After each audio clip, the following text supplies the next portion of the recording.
Hey there, everyone. For this assignment, it's called Making Claims to a Picture Puzzle. So you're going to be viewing some images one at a time, and you're going to be trying to make a claim about what you think the larger painting will be. So you'll see one part of it at a time, and you'll make a claim. Then you'll click the next slide, and you'll make your claim. And you're probably going to want to revise your claim as you go because you'll get more information as you zoom in on the painting.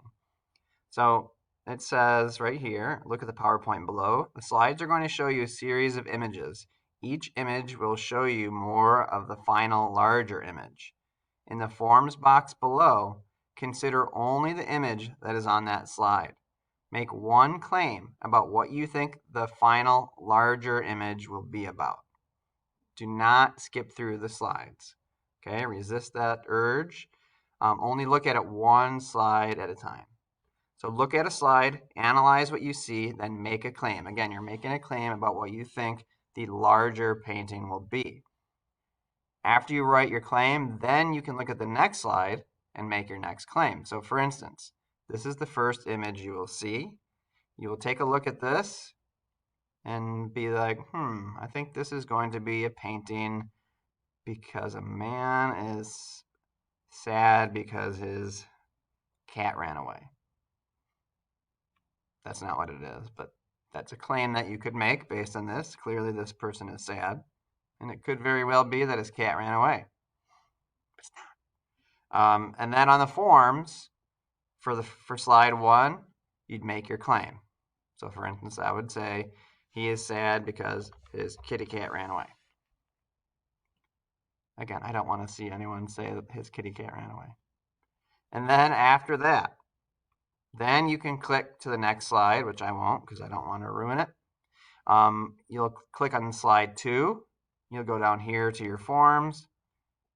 And now write what your claim is as far as what do you think the larger image will show. Then you'll go to slide 3. Same here. And keep going until you finally see what the larger painting is. When you're done with that, you'll click Submit. And then, as always, make sure that even though you've clicked Submit on here, make sure you go back into your assignment in Teams and click Turn In. Okay? This will be part of our work that we'll be doing the week of, sorry, as I look up awkwardly at my calendar and I'm not wearing my glasses, the week of the 21st through the 25th. We're going to be examining or looking at the methods of a historian. And so one of those, obviously, is that they look at things and make claims. So this will be the first assignment. You'll be getting this on Friday. If you view it on Friday, have a great weekend. If you didn't view it on Friday and you're seeing this on Monday, I hope you had a great weekend. So that is your work for Monday or Tuesday. It will be due at the end of the week. And if you have any questions, hit me up on Teams. I will see you guys later.